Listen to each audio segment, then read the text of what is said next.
Is Commander Yadre Ibrahim, the pioneer of NUPABW.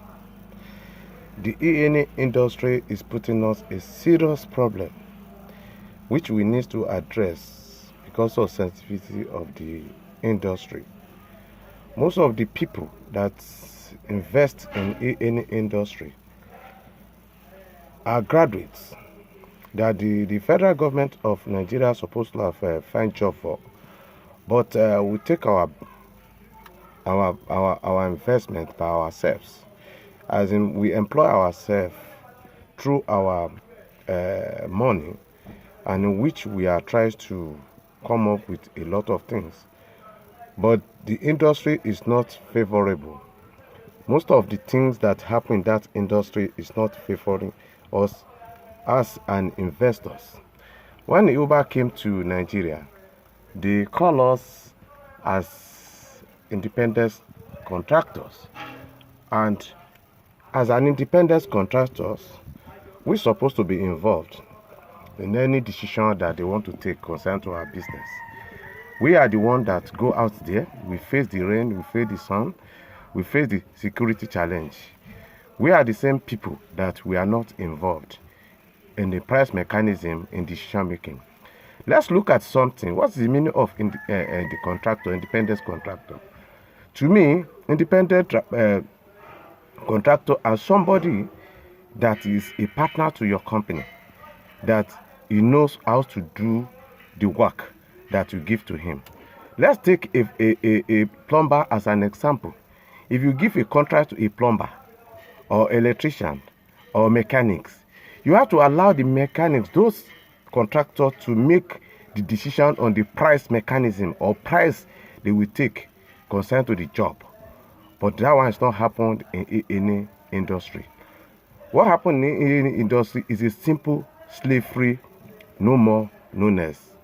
Because you call us a partners, or you call us independent contractors, but you cannot make any decision. You cannot make any decision. Decision from activation. When there's a report, and as an independent contractor, you're supposed to find out what really happened on the road, not just further report by the riders, and you started block the persons. And apart from that, how do you fix a price?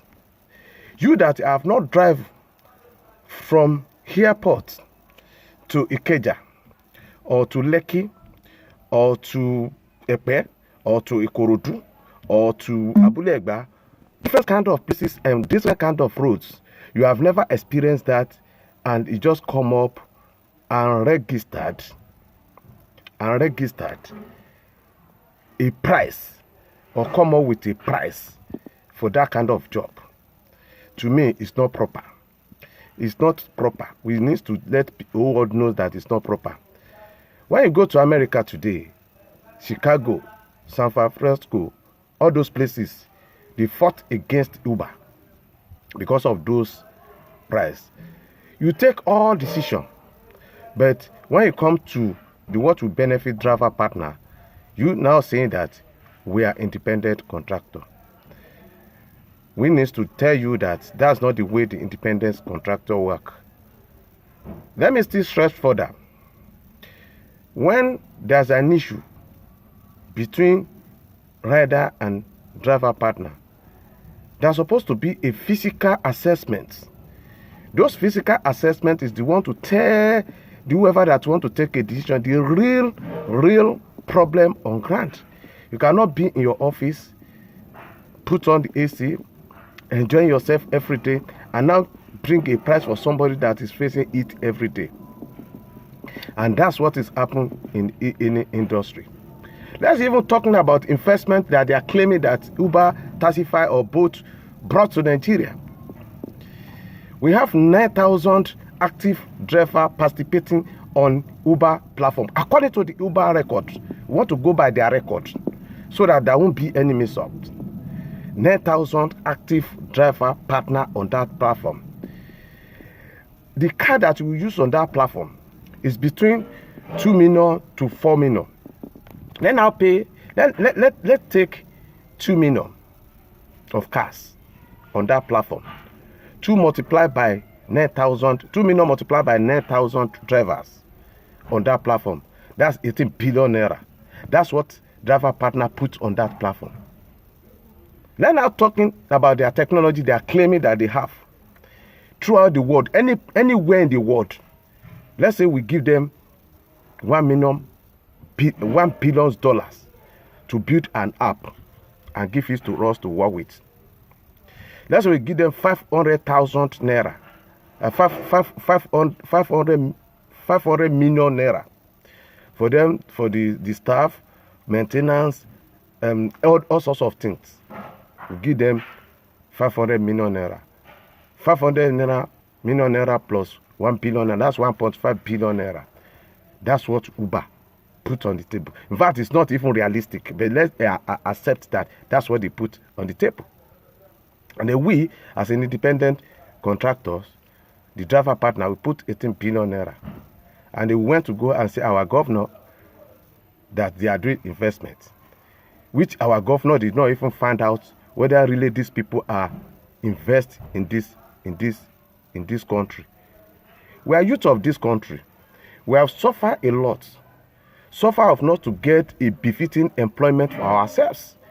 And we beg our brother, both in abroad in Nigeria, so even go as far as to borrow money from LACBO, from microfinance, and from real bank, from all sorts of lenders. And they will bought a car.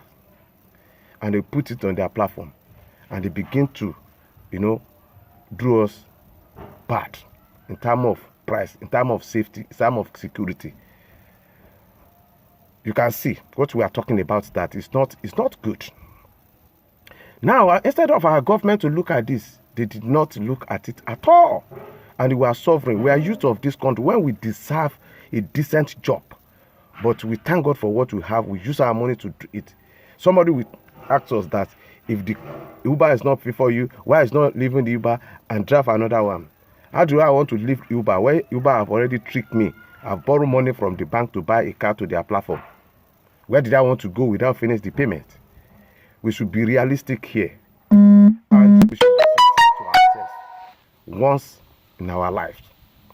And it's very, very important. That's for that. Security issue is very, very challenging. We have lost a lot of drivers. We have lost a lot of driver partners. Nearly every day we are losing the drivers. But our government did not do anything. We have wrote a letter to the Ministry of Transportation, especially in Lagos State.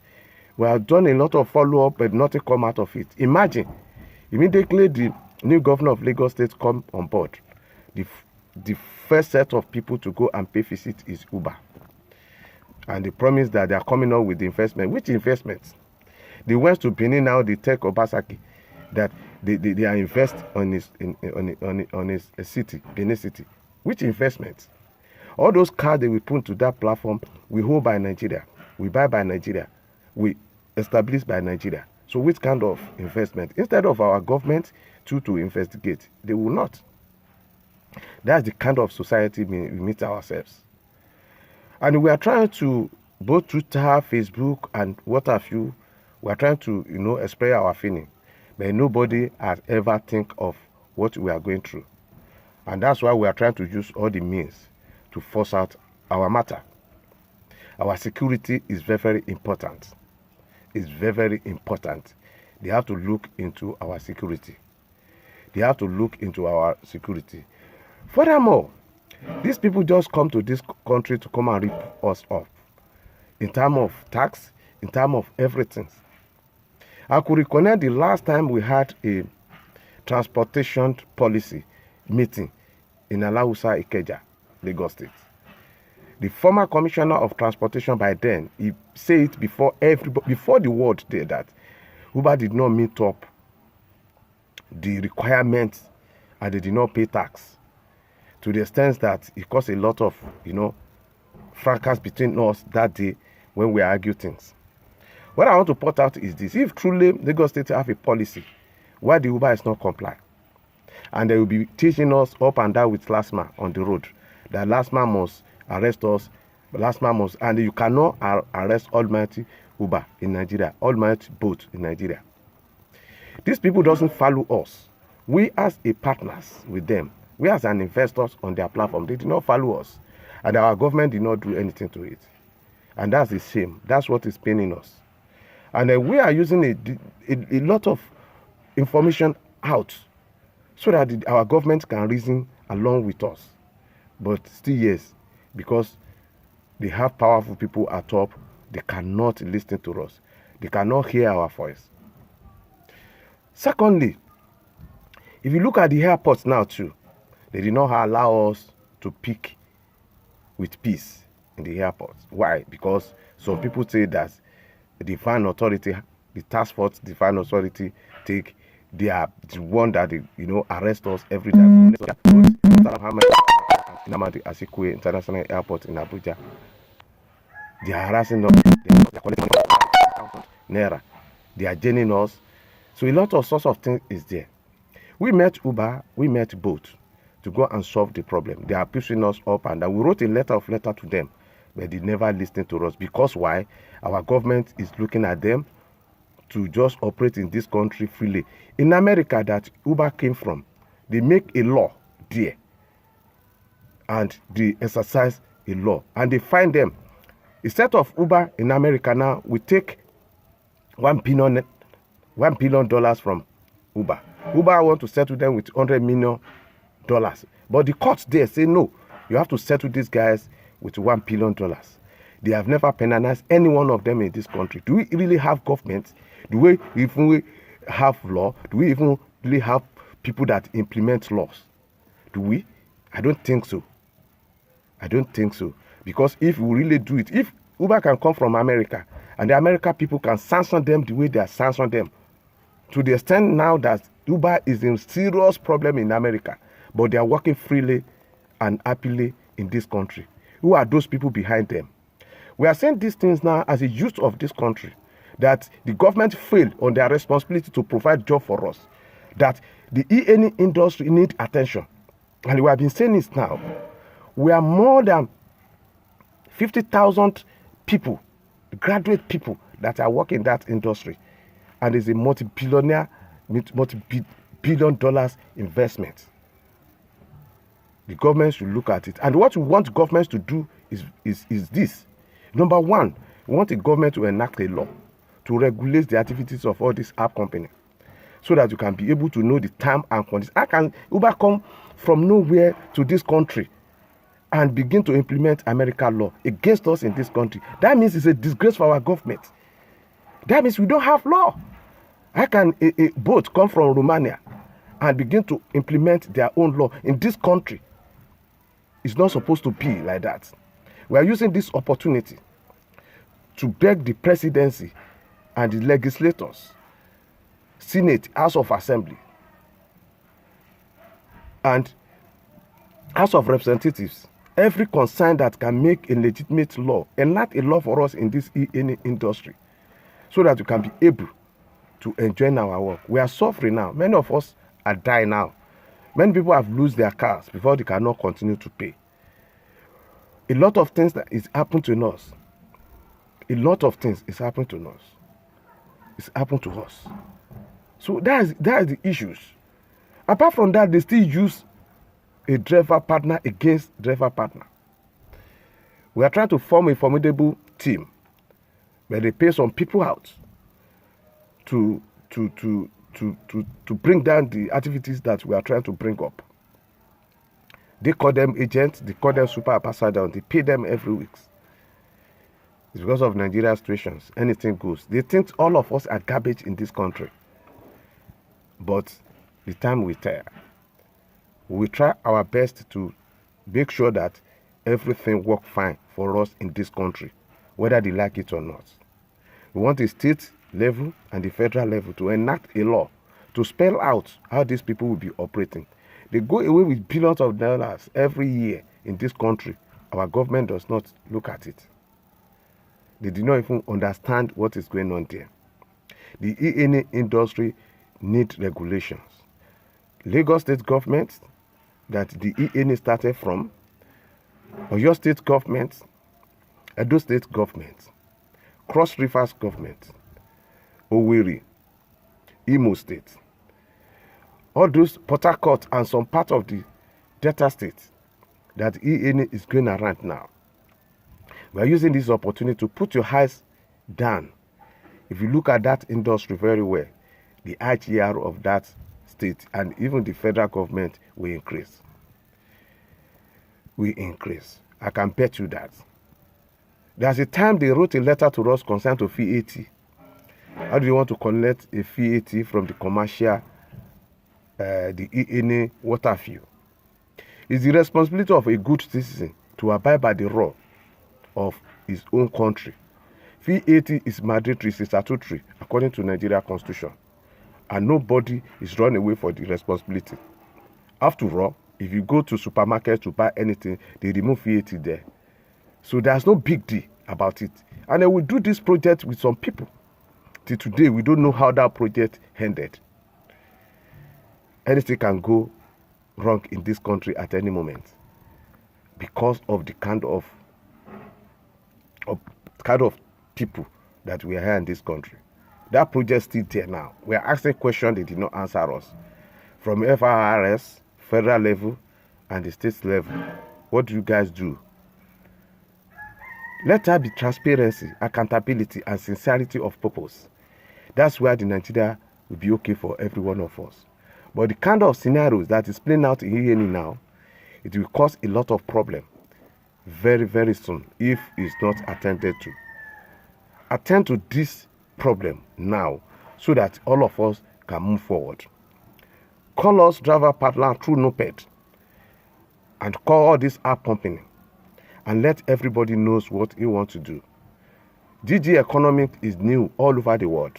Despite that, they have been running this for many years, that he has been misclassified all over the world, not only Nigeria. But it's very, very important for Nigeria at least to implement their own law so that the citizens of this country can enjoy what we are doing. Nobody is looking for a white-collar job anymore. This one now that we created by ourselves, what we need from government is to enact a law that will assist us to make our money. People are dying. People cannot pay rent. People cannot pay the school fees. People cannot attend to other things that's supposed to do in their life. In fact, many people have been moving out of the houses, the rent, and many wives have left their husband in this industry. Is that what will be continue to be here every day? We are using this opportunity to beg people concerned that we need regulation in this country, and that regulation is needed immediately so that we can move forward. We can move forward, and it's very, very important. Thank you very much.